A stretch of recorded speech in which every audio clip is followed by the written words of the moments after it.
Good morning, everyone.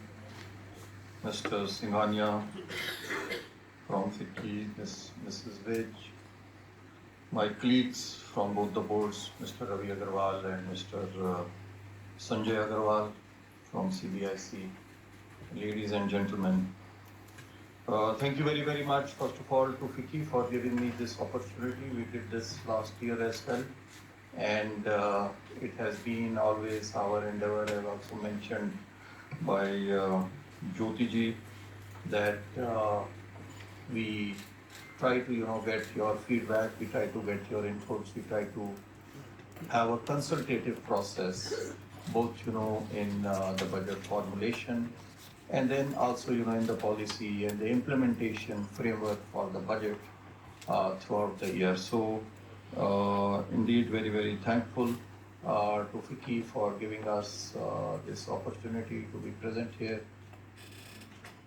to provide our point of view and at the same time get feedback from you all. My colleagues, both the chairman, have already in great detail thrown light on what the proposals are, what the intentions are. And so I'll make my intervention very, very brief and short.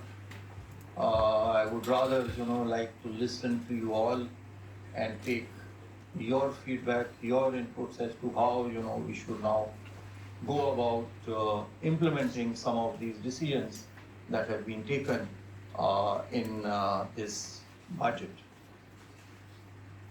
But before, we come to the Q&A session, I would, of course, like to thank, as was also done by the chairperson, on the excellent support and cooperation that we have been getting from the members of the trade and industry, which is visible in the high growth in the revenues, both on the indirect taxes and the direct taxes. They are reflective not only of how well the economy is doing, but also reflective of the better compliances that are being done by the taxpayers, because the revenues actually are growing much, much more, as was pointed out by Chairperson CBIC, not only in the indirect taxes but also on the direct taxes. So that is really something that I would like to commend the industry about.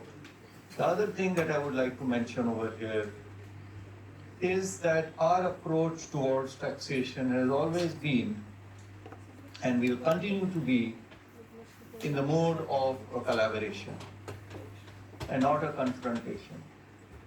And you would have seen in the past few years and also in the budget that the purpose of our proposals, both on the policy side as well as on the implementation side, are to take taxes wherever they are actually due, but do it in a way and a manner that that gives respect to trust, that gives respect to the taxpayer, and to collect them in as smooth and as hassle-free a manner as possible. So whether it is matter of introducing technology, as you have seen in the faceless system that was introduced for the income tax side, or whether you see it on the GST through the GSTN, where virtually all services today on GST are electronic and paperless. And this again found mention in the speech of the Honorable Minister that we intend to do so even for income tax and for customs. So how do we make it smooth and easy and hassle-free? And how do we reduce disputes? How do we simplify the law?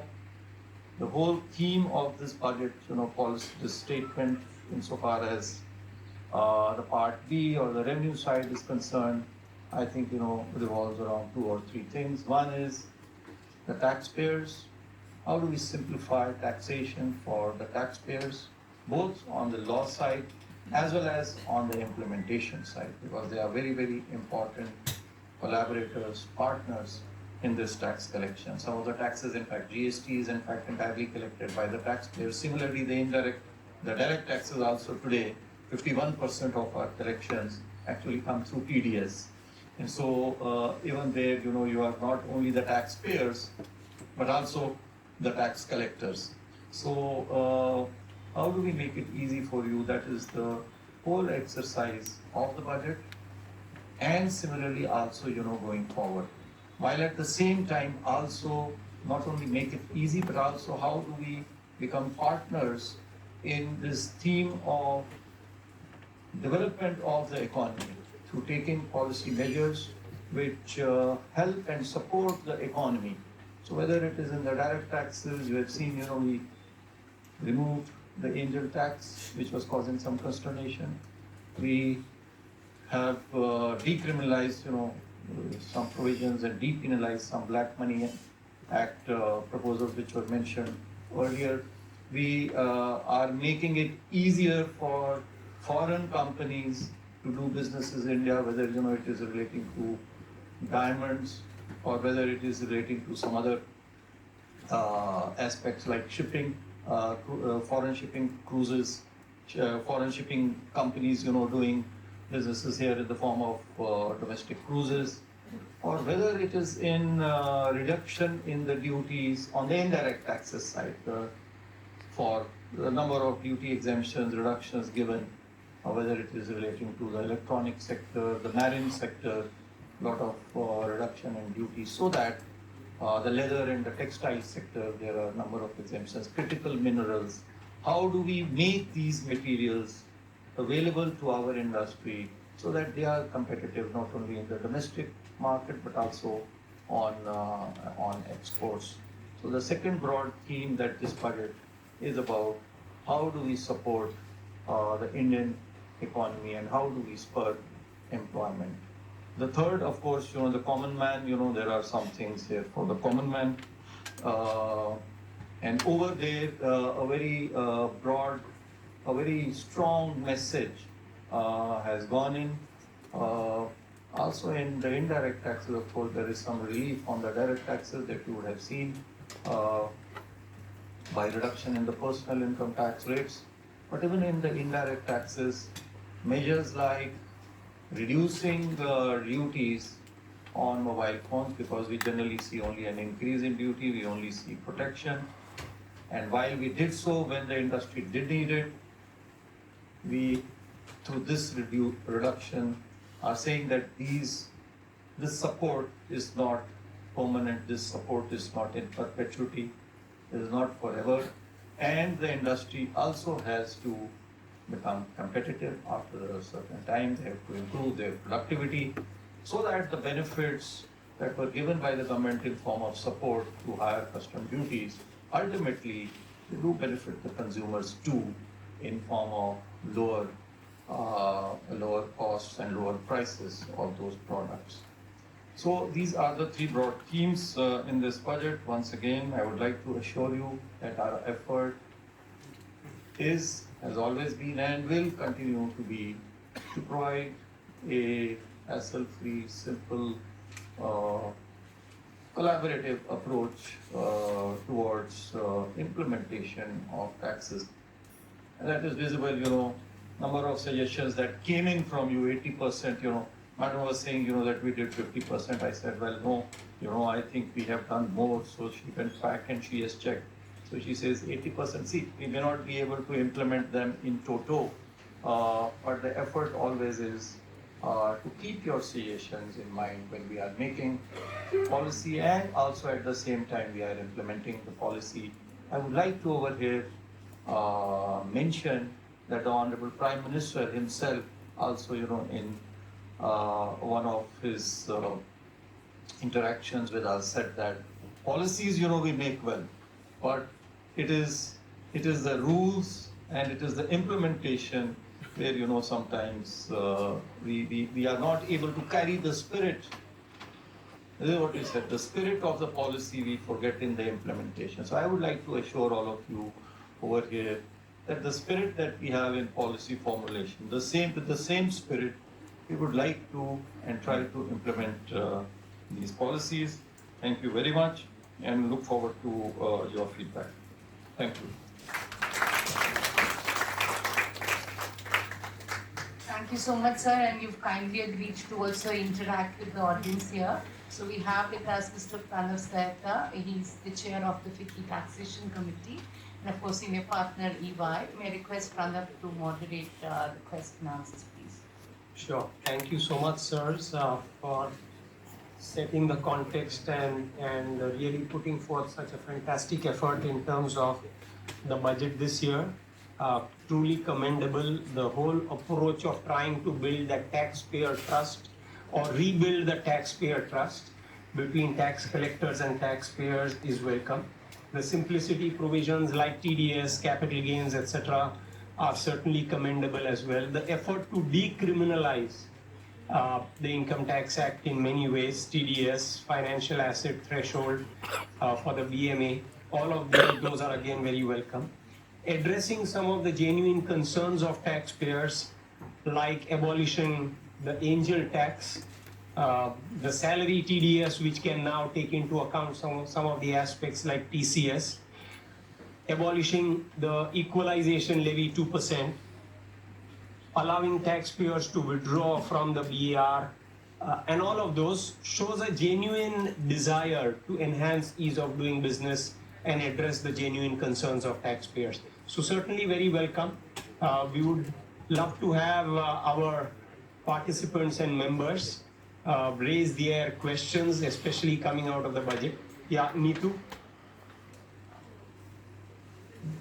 Hello, good morning, sir. I'm Neetu Gupta from Aviva Life Insurance. Thanks for giving us this opportunity of interaction. Sir, we have seen that simplification is very high on government's agenda, and we have observed that in the tax proposals as well, both on direct as well as indirect tax side. And the announcement that within 6 months we would see new direct tax code is really, music to the ears. So, sir, my question is regarding that. By when can we expect the draft to be in public domain for discussion? And we all know that in 2019 also government had received the draft. So will it be broadly the same draft, or in last 5 years, the updated version is in place and we will see something new absolutely?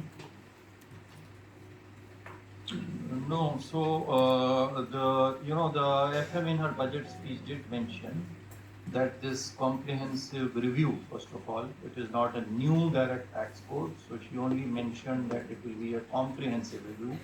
Let me, just correct that part. In what form and shape it will be, that is for us, to now see and examine. But she did mention in her speech that this will be done over a period of 6 months. So a timeline has been given, which is 6 months. And whatever finally is likely to come through, will it be opened up for public debate, I assume? Whatever the Certainly review. we will, consult in what form and shape, how we consult, how the consultation process actually happens.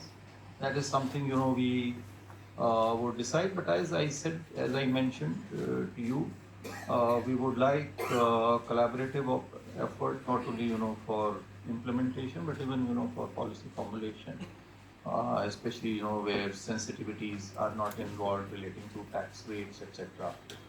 We would like to consult. How do we do that is something that we have really not given it a thought. But this process, the first draft, of course, will be prepared by our internal team. And then how do we consult the public is something that we will think over and then take it forward. Thank you so much. Sunilji, you had a follow-up question as well.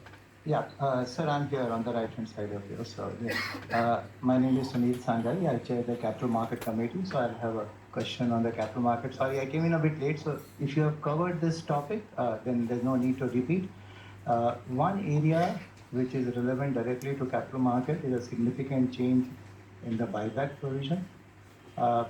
I don't have a quarrel with the change, but I just needed a clarification that now under the new construct, the entire proceeds which recipient receives from the company will be taxed, and the set-off of the cost will happen as a capital loss, right? For that, one has to have a capital income. Practically, from the capital market practitioner, sir, that will, the buyback as such, the scheme itself will not work. Because, the set-off, to get the set-off, one has to have the capital income, then only the capital loss will get set off.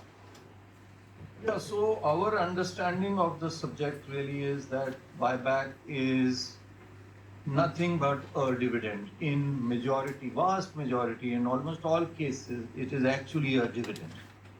And so if you accept that it is a dividend, then it should get taxed in the hands of the shareholders as dividend is today getting taxed. Your question, and if it is a dividend, and if we accept, that it is actually nothing but, an income, because the capital structure otherwise is not, actually changing, then why at all, capital, on the capital account, something should be provided. If at all it is to be provided, it will be at the time, that capital is actually sold. Maybe So we did give not it a getting thought. my maths right, The sir. other thought, the other thought that came in, the other proposal, or the alternative could have been, that we give a loss, or we account for it while making the income, while calculating the income right away. That actually means that we are treating the capital the money, on the capital account as a money on the revenue account. So that's why, we did not do it. If I can just follow a clarification, because you have given a very nicely in the explanatory statement, even an illustration with the amount, etc. So let's say, again, going back to the same, if my cost is 1,000, I get 2,000 back. So 1,000 rupees is a gain. That is akin to dividend, that should be taxed. Absolutely agree. So no, we don't look at it like that. The 1,000 rupees remains with you.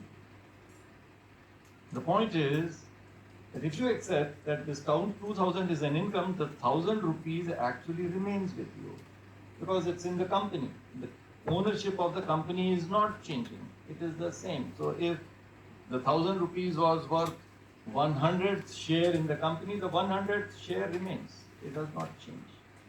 And so whatever is, so that remains with you. So why should that be allowed unless and until you sell your shareholding, or the capital is actually company is liquidated or something like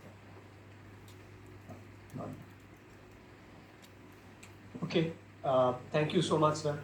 Mr. Ajay Sardana from Reliance. Good morning, sir. First of all, my compliments to you and the Honorable Minister for the excellent budget which you have presented. A few points I would like to highlight, which you were also telling that you have considered the inverted duty structures and resolved them. But few of our cases are still pending, which we have explained to you during our discussions in that. So kindly consider them at the suitable time or in between, because these are very important for the industry, and if we keep on living in this inverted duty regime, industry will not flourish. So kindly look into that. We have submitted our representations and I'm sure you are aware about them. Second thing is that some of the anomalies which were there, which we highlighted during our discussions, were still not corrected. One example I can give is on the PET, where the department itself was feeling that the duty should be 7.5% and a lot of clarification was sought and given, but still it has not been corrected. So we were expecting this to happen. So kindly have a look into that, because during our discussions it was felt that it is already 7.5 while it is 5. Another thing is that these issues whatsoever are where the industry is suffering, and a lot of investigation against China is happening through anti-dumping duties. So a lot of those recommendations from DGTR are coming. So kindly take favorable note on them, because both the sides industry is getting crushed. One side, the recommendations on the anti-dumping duty are not getting accepted by finance. In last 1 year, we have seen most of them not getting accepted. And on the other hand, we are not getting the adequate duty protection through duty increase. So kindly consider that and have a holistic view in next 6 months, as Honorable FM said, on the inverted duty structure, both in GST as well as in other products. Especially in textile, GST inversion is creating a lot of problem. Where already the bill was there and it was to be implemented, but put on hold for some or the other reasons. So kindly implement it so that industry can flourish. Thank you so much. So let me just try to respond, in a generic fashion. I will not be able to comment on the specifics because I do not recall immediately. But one thing, is that many a times, the inversion is correction is not possible because there is not only one product that is getting manufactured out of it. There are multiple products, and so if we try to remove an anomaly in one, it creates an anomaly somewhere else. However, our effort is always to do that. The other thing is also that we look at duty inversion not only in terms of rates. We look at duty inversion in terms of what is the total incidence of tax, not in terms of percentages, but in terms of the amount of tax. So whether it will actually result in a tax which is amount which is higher on the inputs than on the output, leading to a refund in case of GST. In customs duty, there may not be any refund. So we want to avoid that, not only the rate part. The third thing you mentioned about textiles, we are aware that there is a duty inversion in textiles. Let us see, how we can try to address it.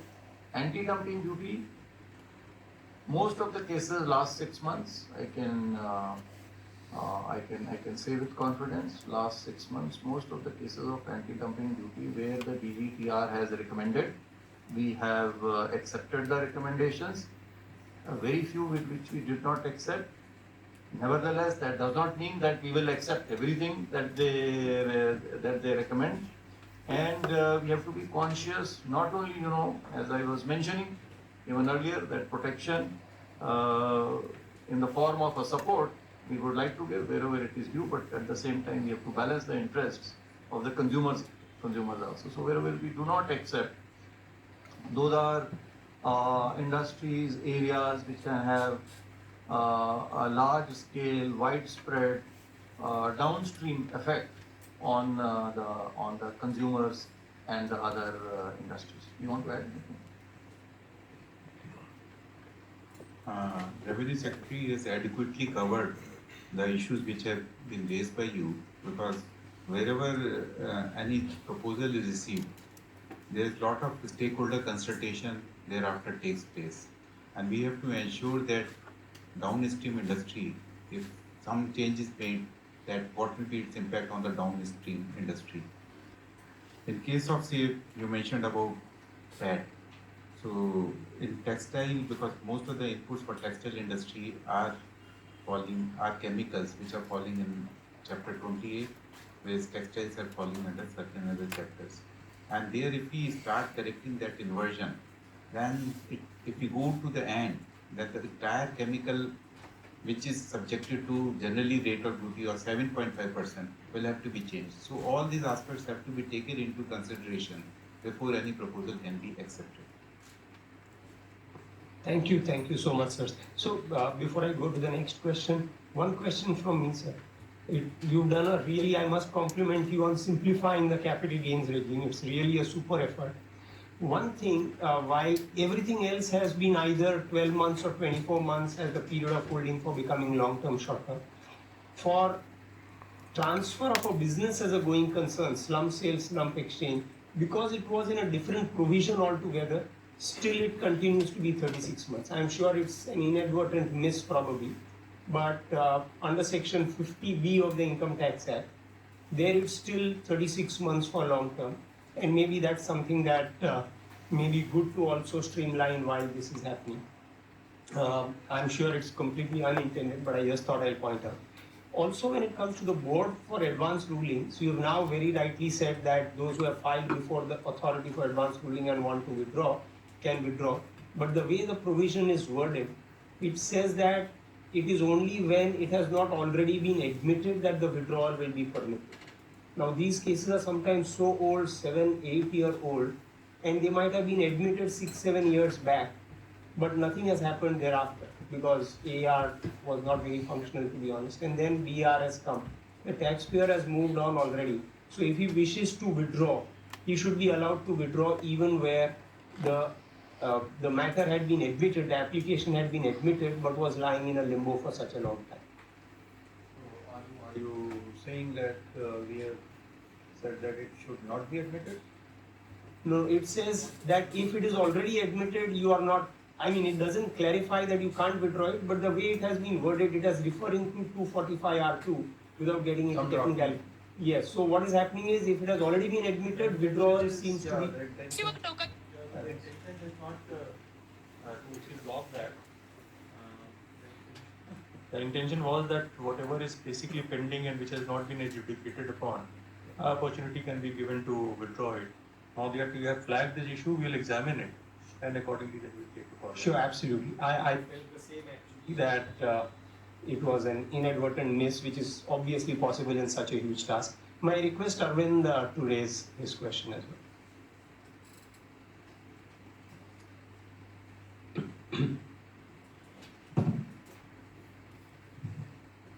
My name is Arvind Singh.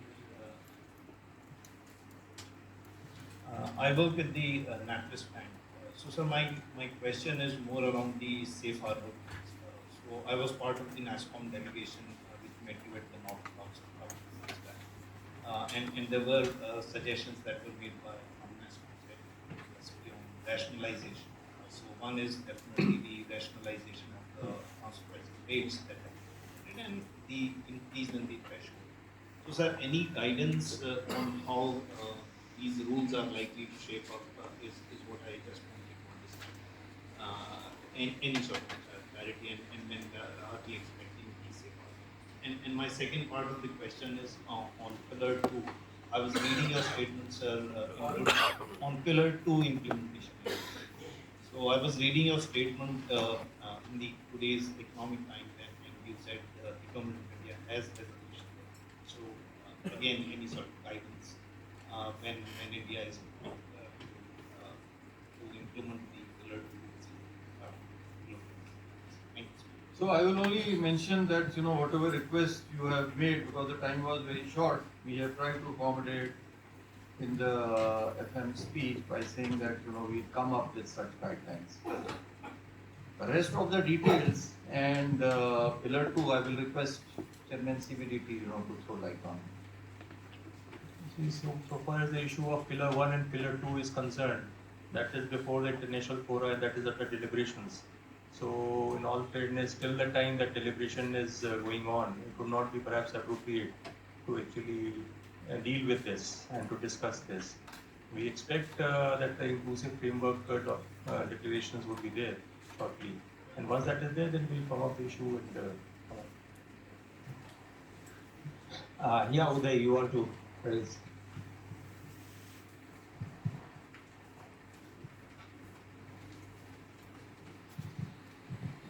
At the outset, commenting on the great budget that you issued, this couple of questions I had.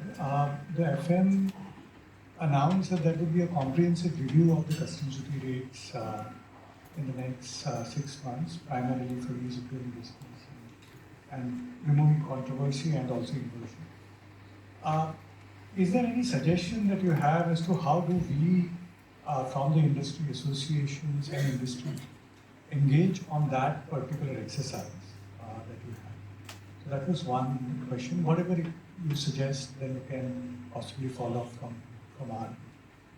The second question was on the GST front. Of course, this is a GST council, not directly related to the budget.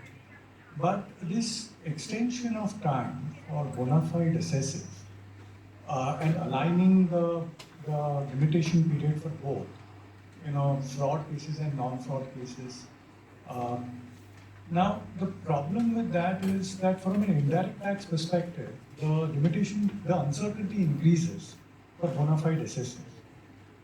Traditionally, for indirect taxes, especially central levies, the limitation period used to be 1 or 2, 1 year actually, and then it kept on increasing over the last decade. Now, with the kind of digitization that you all have, the data analytics that is possible, there is perhaps some merit to kind of look at for bona fide cases, giving more certainty to the industry. Because for indirect taxes, it's actually any controversy is goes through the pocket. It's not any adjustment to the income and so on and so forth. So it becomes far more punitive to have a very long limitation period. Just one consideration maybe can be looked at. I understand the simplification part of it, but perhaps with all the digitization and the benefits that has come in from a tax collection perspective, maybe is something that the taxpayers can also benefit by lower limitation. So these are the two. So see, as I was mentioning, we like to take a consultative process, but where, rates, etc. are concerned, it is sensitive. I'm not sure, we will be able to go through a consultative process for harmonizing the rates, etc. on a formal basis. With regard to, this section 74A that you mentioned, see, any simplification that we do will have, some gainers and some losers. This is what, we were discussing with Mr. Singhania, when we came in, we were discussing capital gains. And there are some losers, there are some gainers. So I think, broadly, I think, in interest of simplicity, I think this is a better provision, is my personal view. And so, that's why we have got this. Most of the cases, what we observe, even, which are non-fraud, get classified as fraud.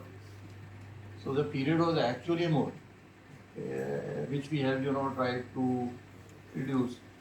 As this society, and, as we gain more experience, because GST is really a very new law, as it matures, your suggestion, which is, I agree with the thought process, of your suggestion, but the point is that are we mature enough to be able to distinguish between, what is fraud and non-fraud? Do we have that experience? Do we have that maturity to be able to distinguish between the two? Perhaps we need little more time to consider your suggestion. Excellent. Thank you so much for your great answer. Mr. Sanjay Goenka, I think, has been waiting for raising his question. Good morning, sir. I'm Sanjay Goenka from DLF. Thank you for this budget. It has everything in it. I think simplification, ease of doing business, rationalization, decriminalization, and especially the thrust of the government is to bring back the Vivad Se Vishwas scheme, to bring down the litigation. I have one suggestion that we should also look at the Gangotri where the litigation starts. Like in case of real estate industry, the ICDS was draft paper was released on 11th May 2017 and it is not yet notified, and this industry is going into various litigation since then. I requested Raviji also yesterday. So I do not understand the issue. What is this draft paper on ICDS? Sir, real estate industry, while the NDAs which came into play, it has compulsorily said that completion contract method, the accounting should be done. So books are on completion contract method. But Income Tax Department, because they have not come out with ICDS, the department is assessing on the basis of percentage of completion method. So what happens is it leads to a lot of litigation, and this litigation is going on for last 7-8 years and it has piled up in courts, etc. I'm sure like real estate industry, the other industries. Please give us a paper Yes, we on this, I'll and we meet, will. sir, and personally. Okay. This has come to me for the first time, so that's why Yes. we are here to understand. It's not really actually a budget matter. My It thrust is was, okay. my thrust was that, like our industry, there may be other Please give us industries also. details. Also give us details of the extent of litigation. As I said, we don't want litigation. Litigation is not in our interest. Litigation is not in your interest. Yes, Because you people want certainty. You Yes. want an end to know what your liabilities are, yes, and it is not in our interest. absolutely. Because if I have to get the revenue, if I have to get the tax, then I may as well collect it by clarifying it. Absolutely, And if I do not have to take the tax, then why should I bother? absolutely. Now, let me take your goodwill at least, Thank you. which I should. Thank you. So it is not in anyone's interest. Yes. We acknowledge that fact. Wherever possible, we have seen it on the GST side. Number of clarification, the council has been giving over a period over at least the last 1.5 years that I have been around and I have been seeing it. And our approach towards taxation in all streams will be, in these lines. Thank you. Thank you so much. That's so heartening. So just one point, while there's so much that you have done for decriminalization, which is a great direction of movement, for TDS, for example, you said, as you pointed out as well, that if the tax deducted is deposited even after the due date but before the time for filing the quarterly return, it will not be regarded as prosecutable. Exactly similar provision is there in TCS, if it can be, yeah. So if that can, the other part was on DMA and the threshold for foreign assets disclosures. Currently, you have raised it to 20 lakhs, saying no prosecution and no penalty and so on. So that has been done, that no penalty if foreign assets which are omitted to be disclosed up to 20 lakh threshold, great move. But the prosecution provision has not been amended. So the anomaly now is penalty will not be possible, but prosecution may still be possible. Prosecution is only one step further away. So I would feel that similar then threshold should be provided for prosecution as well. So I suppose that there would not be any threshold today for prosecution. That is right. That is right. So that anomaly was there even earlier.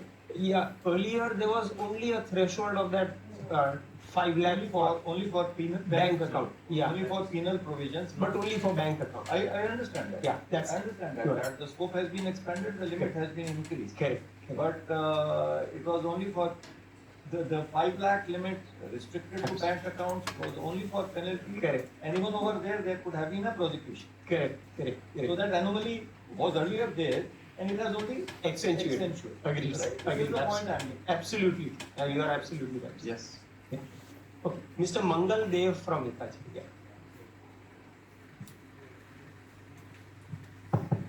Good afternoon, everyone. I think I just want to make a few comments. I'm not an expert on tax, but representing industry, especially Hitachi being a Japanese company, and there is a big lot of Japanese investment coming into India. One of the biggest concern that the Japanese companies have raised, I think, is very well echoed by Prime Minister, as you, Sanjay, mentioned about it. The compliances. Compliances is a very big task and very risky task.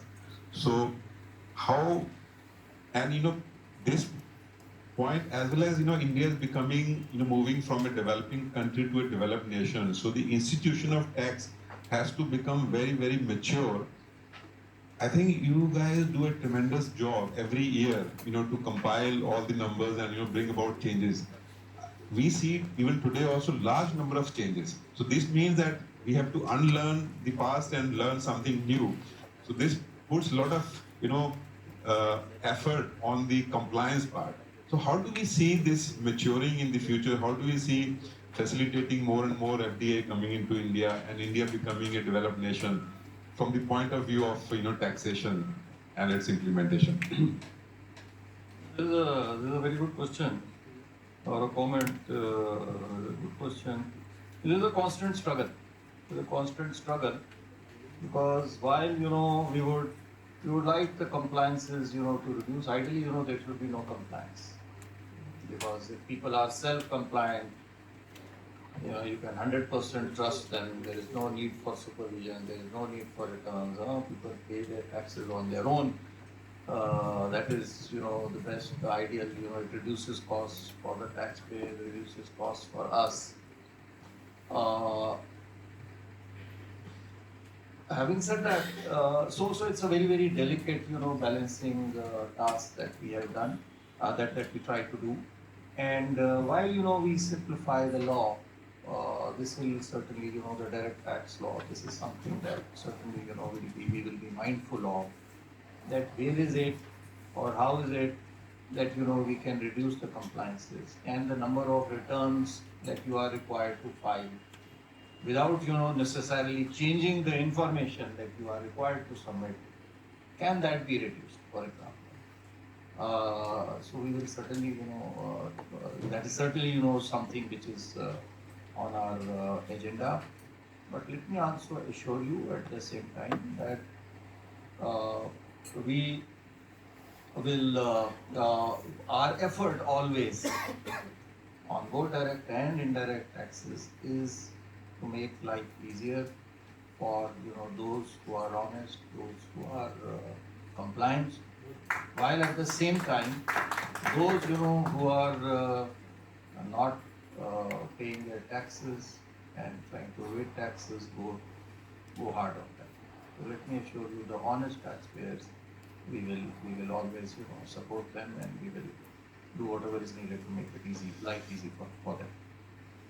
Thank you so much, sir. That is very heartening and so good to hear, because otherwise, if you let the dishonest go, it adds additional burden on the honest taxpayer. So I think both things are very relevant. So just one or two points on TDS. One very good step is salary taxpayers can now, against their TDS, get credit for the TCSs, etc. Maybe on foreign travel, this, that, whatever the TCS can be creditable, and adjusted while TDS is deducted on salaries. The way that particular provision under 192(2)B proviso has been worded, it seems to create a lot of confusion as to whether the TDS can really go below the TDS that would have been on salary independent of that TCS. The way it is worded, it is capped. You can't go below the TDS that would ordinarily have applied on the salary without considering the TCS. Now that provision again seems a complete unintended thing and may unnecessarily cause difficulty. That is one. And the other might be slightly difficult. Let me try. There are small firms, partnership firms, etc., where now a new provision is proposed to be introduced, 194T, saying remuneration and interest to partners will be subject to TDS.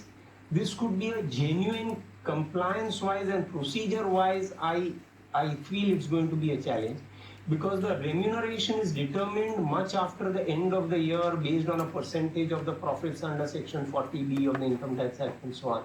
So typically the partnership firm is able to determine the partner's remuneration only 2, 3, 4 months after the end of the year when they finalize their accounts and so on. So to pay the TDS at the earliest point of time of credit or payment of that remuneration to the partner might procedurally become a big problem for all partnership firms and LLPs, I think, because of the way in which they typically operate and the way in which 40B operates, which is a percentage of the remuneration. So that was the other end. If the partner has a permanent account number, if he is filing his tax return, at least in those cases, if you say TDS is not required because you have all the details, you have the firm's return and you have the partner's return, and the two are easily reconciled by your data analytics, I think. In that case, I was thinking whether it can be done away with, at least for those partners having PAN and filing their returns. You understand the purpose. This, according to us, was an anomaly as to why, certain incomes, especially salary, should not entail a TDS, while others should. So the purpose is primarily that. But if there are procedural, and one is actually required to finalize one accounts, by 31st March. So, in vast majority, I would tend to think that this should not be an issue, but I'm not an expert. on this? Yeah, sure. So. Yeah. Just one clarification I give You would like to add before yes, something or- sure.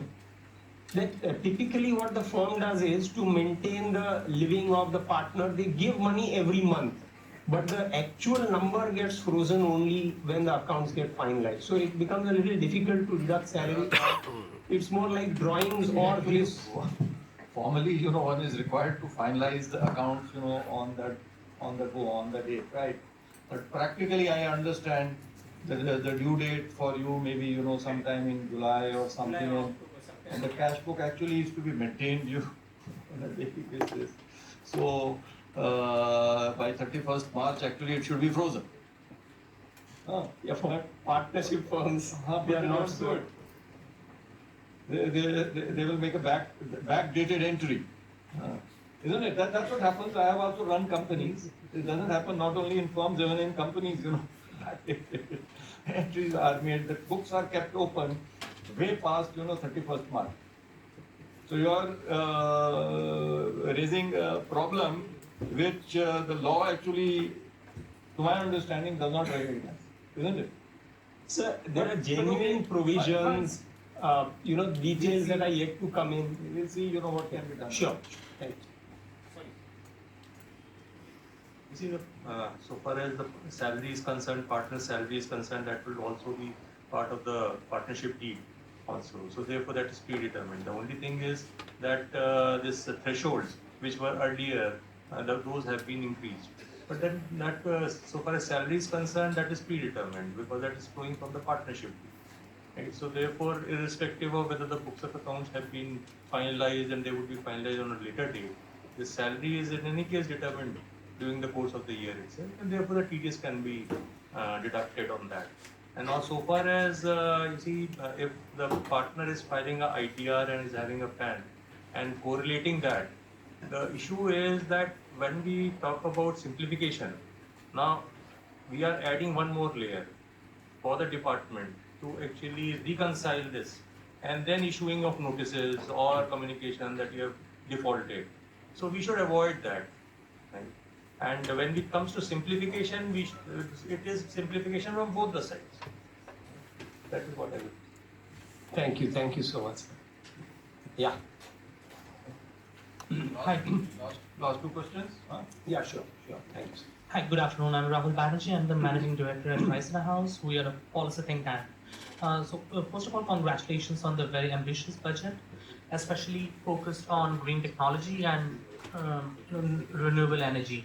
Mr. Malhotra, you during your inaugural introductory speech, you have focused on how the government has focused a lot on renewable energy this year, and it is so with 19,100 crore allocated. But there still remains some financial constraints. Number one, funding gaps, because even after about a 78% increase since the last allocation, there still remains huge funding gaps, which can only be filled up by private investment along with international funding. And the second is subsidy. Most renewable energy projects are subsidy based or subsidy dependent, and any discrepancy in the subsidy from the government or from any other agency creates a problem for the project itself, project viability as well as investor confidence. How does the budget or how does some provisions address these issues? Thank you. My understanding for renewable energy is that most of these projects are not on subsidy, based on subsidy.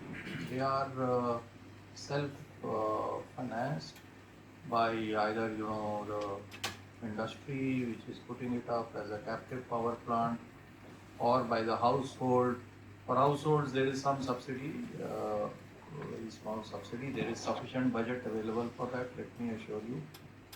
But if it is by the distribution companies, then they pay for it. So the only subsidy element, primary subsidy element comes in for the rooftop scheme that was announced. I think some 1 crore of households are to be energized and provided up to 300 units of electricity. There is sufficient allocation has been made for that, let me assure you. And if still there is a shortfall, we will provide. So can I take a question to say? So good afternoon. This is Sanjay Agarwal. I just wanted to check about the angel tax you've abolished. So the industry, what status does this have? The angel investor, the venture capitalist, what status do they hold? And why is it abolished? It's not for a limited period. So what's the status for them, sir?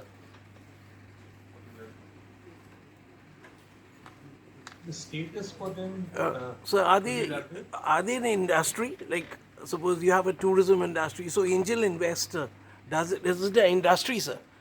So here there is no distinction as far as the industries are concerned. They need to be Because classified that some section, category, sir. That provision which was there, that has been removed from the statute, and therefore it is across the board. Right. Right? And it is not limited to, in fact, the startups. It is basically now open to all the business, you see. And the idea is that the investment that was otherwise, because of the perception that was not coming, would actually flow. That is the basic purpose. So there is no restriction as such. Thank you, sir. Okay, thank you so much, sirs. We really appreciate for such frank answers and such a great budget. Thank you so much.